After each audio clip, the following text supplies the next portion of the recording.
Hi everybody! Today I'm installing the SCAD tank monitors. Now I'm going to be putting these on our Blackwater tanks. We have 3 of them, we have 3 heads, and it's a bit of a process to put these things in, but I've got high hopes for them. Pretty much what's involved is I need to add the sensors to the tanks, then run wire from the tanks all the way back to a control module. That's this little guy here, and then the control module is going to convert the signals into a typical resistive load. I think it's like 85 to 200 and something or other ohms. From there, we can run it into our Cerbo GX. I've got to get the tank sensors installed. I'll show you how I'm going to do that. I've already got some of the wire run, and then we'll hook up to the converter module here, the sensor converter module, and take the output and see where we are. The kit consists of 3 sensors here. These are these guys here, and our converter module and our 2 instructions. Now these sensors are basically a long sort of foil strip, 2 of them that you have to put on each side of the tank, and then this sensor guy and these pads. So the little pads go on the metal bit here, and then you have this guy in between, and that's how it monitors. It's going to send a signal through the tank. These are externally mounted, so in theory it shouldn't be quite as susceptible to crap in the tank. I'm going to take you down into one of the potties there, and we'll go ahead and install our sensor on the tank. I'll show you how that's done. This is our Blackwater tank here. It's just a big plastic tank, and that's really what they recommend for this system. So my plan is to attach our silver metal strips here on each side, the foil strips. Then we'll put our little sensors over the top of it, and then we'll put the control module up here, and we'll tie into our wiring. So this wiring is going to service both this tank and the other tank for the other bathroom. It's just on the other side of this wall. So that's going to be very helpful. 1 wire, 6 conductors. You need 3 wires for each one of the sensors. So not the end of the world, but just a decent amount of wire. It's been pulled all the way through to the other side of the boat at this point. We have our foil strip and our sensor doodles. So I'm going to put the sensor doodles away for now. It's 1 long continuous strip because they don't know how you're going to be using this. That makes sense. And what we're going to do is we are going to put a sensor strip all the way, they said 1 inch from the top to 1 inch from the bottom. But before I attach those strips, I'm going to clean everything up really well with some isopropyl alcohol. Make sure these surfaces are super clean. And yep, they were a little dirty. Not too bad though. And looking at our manual here, they have a nice little table as far as how you're going to set this up. Depends on kind of how tall your tank is. Ours is well over 24 inches, so we're good. We're all the way at the right side of this little table here. But if your tanks are really pretty squatty, or 10 inches or less, then you just double up the film is what you do on that. So no big deal, we don't have to do that. This is going to be us over here on this side. We just need to keep a 1/2 inch gap between the top and the bottom, and this gap between the 2 of them is given up here by 2.5 to 3. All right, well, we're all clean. Next step is just to install our silver tape.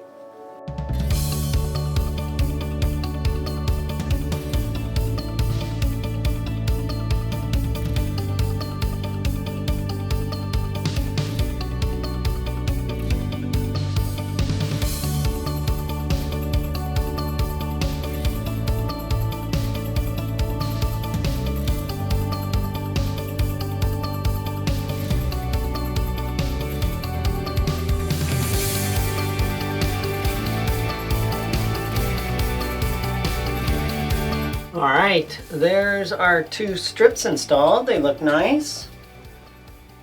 Our next step is going to be to install the 2 pickups and our little sensor converter module guy. But first, we need to clean this with alcohol again to make sure these guys stick. Looking at the instructions again, they show these guys mounted pretty close to the top here. And then our little sensor guy next to it, just so that, you know, there's no strain on any of these.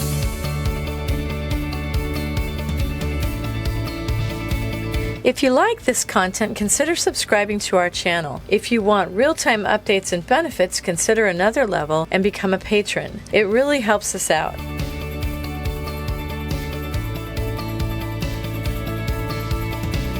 We've got our sensors installed. I think we're all good here. I'm going to wire up these wires. You can check this out here. I've got So I've got this split up into two groups of three here. We've got a red, white, and black, and then green, orange, and yellow.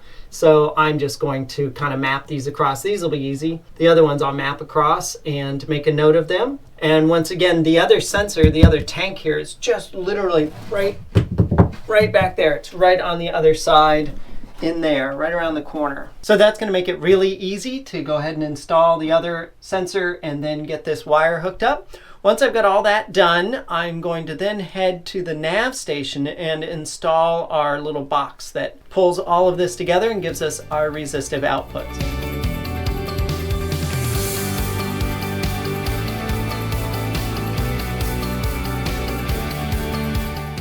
This is our nav desk. This is where I've had all 9 of those wires routed into. So let me go ahead and pull off this cover and we can check it out. Now I know it's a bit of a rat's nest in here for sure, but let me show you where the wiring is. This is the wiring for the SCAD devices here. So you can see over here, we've got our tank input sensors here. The 4th one is not being used and it's jumpered. So these are the 3 that we're using. This is the first one is the starboard aft, then starboard forward, and then port forward. So these are where all of our wires came through. It was fun pulling all this through the boat. On the left side here are the resistive outputs. Now they output the standard US spec, and those outputs from here are actually going to our Cerbo, which is in the port engine bay. So I had to route these 2 sets of wires all the way out there. Power for the unit here is coming from our little power junction box here that I installed a while ago. Works really well. So the nice thing about Cerbo is that they have 4 tank inputs, resistive inputs, and you can control them and program them simply from the display. It's one of the reasons I really like Victron as an infrastructure, and we have so much Victron on the system and we have a Cerbo controlling everything, that all I had to do, but it was a bit of a bummer, was to run wiring all the way from here down around the back there, all the way across to here, then all the way through, and then behind the fridges down there. Once I was behind the refrigerators, I had to go all the way under and tunnel through. They have some tubes under there and go all the way down to the engine bay. I don't want to get into too much of the specifics of running wire through a boat because it's so specific to everyone's boat, but I do want to show you one of my most favorite tools for doing it. And that's this guy. This is my mouser tape. It's a product by Klein, and it kind of looks a little weird, right? One thing you notice right off the bat, one, it's plastic, so therefore it is non-conductive. I love that about this. And the second thing is, it literally glows in the dark. So let me show you how amazing that is. So say you've got a dark area down in there that's hard to see, and you want to run a mouser through there. It's really hard to see, but check this out. Look at this guy. Look how it glows. Isn't that something? So when you've got it coming out of some area up there, and you just see it coming across like this, it's glowing, and it's so much easier to see it. It's really pretty amazing. I love this thing. And I've got, electrical stuff here. Last thing I want is something conductive, going across. These are all grounds, but still, I mean, if there's any chance that this thing is metal and it could short something out, that would be so bad. But I really like this thing because I love that glow in the dark bit. It's the coolest thing since sliced bread. So if you have to run a bunch of wire through your boat, through really dark areas, 100% get one of these Klein glow in the dark mouser tape things. These things are amazing. And if you've got it in an area and you think you should be able to see it, but you can't, just shine a really bright light in there. It'll recharge it, and then just turn the light off and you'll see it in there glowing green. It's pretty awesome. I love this thing. And for those runs, all I needed was 18 gauge 2 conductor wire, so that worked really well. I just used 2 runs of that. We have 3 signals and 1 ground, so kind of went like that. So that's what I did with this. The one in the back there is the ground, and then these guys are the 3 signals. I just kept my wits about me and made sure I didn't get off kilter as far as who was on first and what's on second. Hooking up to the Cerbo down in the engine bay was really simple as well. They give you a connector for it. You just push the wires in. They're 4 across the top, and then their grounds below. And so it was just a matter of really keeping the wires straight so that I knew that I matched number 1 to 1, 2 to 2, 3 to 3. So it was number 1 is the starboard aft, 2 is starboard forward, 3 is the port forward. So it worked out really well, and it was easy enough to program. Let me show you what it looks like on the Cerbo GX display. This is our Cerbo GX display. I have the GUI mods running on this on the old version of the software. I really like this. It gives me a lot more information. We just have to click on the center there and hit menu. So the first thing you have to do on all of this is go up to settings. GUI mods put settings at the top. Normally settings is all the way at the bottom. So we'll go into settings, and then we scroll down to I/O, and then go to our analog inputs, and then we have to turn on tank level input 1, 2, and 3. Since we are not using number 4, we leave it off, and the rest of the temperature inputs I'm not using either. So once those are on, you can go back to, get out of settings actually, and go back to the device list here and go down and you'll find them. So I've already renamed ours. So I have a port poo, and I have a starboard forward poo and a starboard aft poo. And we've already got values on them, which is kind of neat, but you can go into any one of these and you can check it out. So the status is okay, we're receiving information from it. The level's at 40%, remaining is 5 gallons. You can go into setup and set the capacity, and this is important. So this is the 30 to 240 ohms. That's the US standard. Since these sensors are really more like 85 ohms to 240 ohms, under standard, you really want to select custom and then set the actual values when empty and when full. I set it to be a black water sewage fluid type and gallons, and the total of those tanks I think is about 12 gallons. All right, great. So then out of that we can also go into device, and in device you can kind of check to see what's going on. This is the connection stuff, blah blah blah, but here's the name, and you can tap on that and change the name if you want to. You just tap on that and tap it again, and it brings back the keyboard, and you can go through and rename this. So that's great. So now we see it here, but do we see it on the main pages as well? So let's see, we'll go back to that.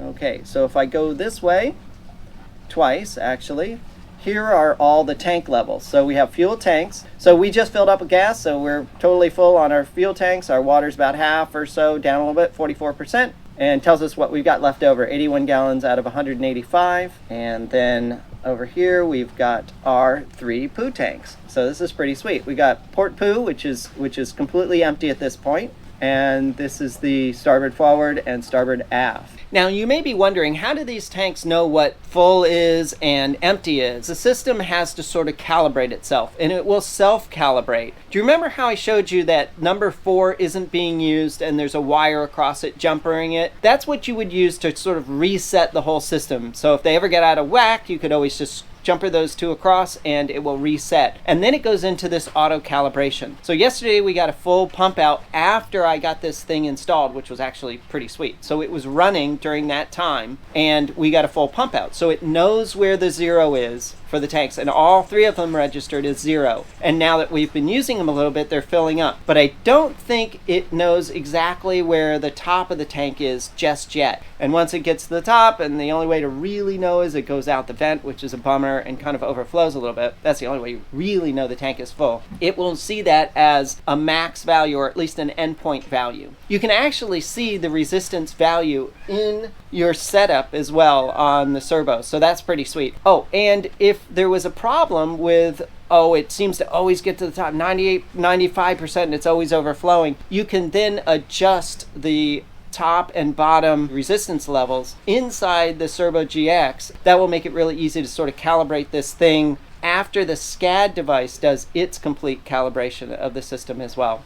Seems to be working really well. The only other issue I can think of is, and I'm going to show you this next, is the possibility that the tanks have a lot of buildup in them, a lot of crap in them, and ours were kind of bad. I can show you one that looks okay, and I can show you one that does not look okay. What I've used in the 2 starboard tanks is this stuff. So it's Happy Campers Extreme. It just takes 1/3 of it for each one of our tanks. So one of these will do all 3 tanks. The only tank I haven't done is the port forward. The 2 starboard tanks I've done. The best way to do this is really while you're on passage or something when the boat is sloshing all over the place. Although today's kind of working. It's a little roughier even in the marina. So I'm going to show you my process of using this stuff and cleaning out the port forward tank. We're back here in the aft starboard head, and I'll show you how these tanks look right now. I use a really bright light, and I put it up at the top here, and you can kind of see all that modeling? There we go. You can kind of see down. You can see this tank's not too bad. We've got light there, very little deposits here, some schmutz here for sure, not too bad. Sections here. Over on this side, it's a little worse though. It's definitely a little more intense. If I try to put this thing here and try to get it to shine through, you can kind of see it's not too bad though. I mean, I think it's definitely worse up at the top here. Just up there, it's a little hard to see. I've used the Happy Camper on this already, and it seemed to do a pretty good job, but my guess is that this cabin may not have been used all that much, and it's in the boat's history. I doubt seriously these tanks have ever been cleaned. So it might take a couple applications. I was gonna see how well the SCAD sensors do with the level of schmutz that's in here. And if they're working properly, which they seem to be so far, everything seems fine on them, all 3 of them actually, well, then maybe it's not as big of a concern as I was thinking it is. But just try to get the tanks as clean as possible. They'll also be less schmutzy and smelly and yucky, right? I'm using what I think is about a 3-gallon bucket here. The instructions say to use as hot a water as you can. It probably helps to dissolve it, but it also helps to have some warm water in that big poo tank as well. So what I'm going to do is I've already pulled hot water here, so we're going to have this running. It's the hottest we can get on the boat. We're on the dock and on shore power, so that works out really well. And I'm going to put about 1/3 of this in here. Our tanks are 12 gallons, so that's about 1/3.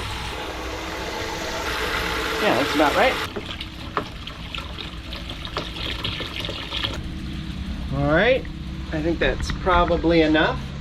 Let's head down to the head down there and we'll start pouring this in.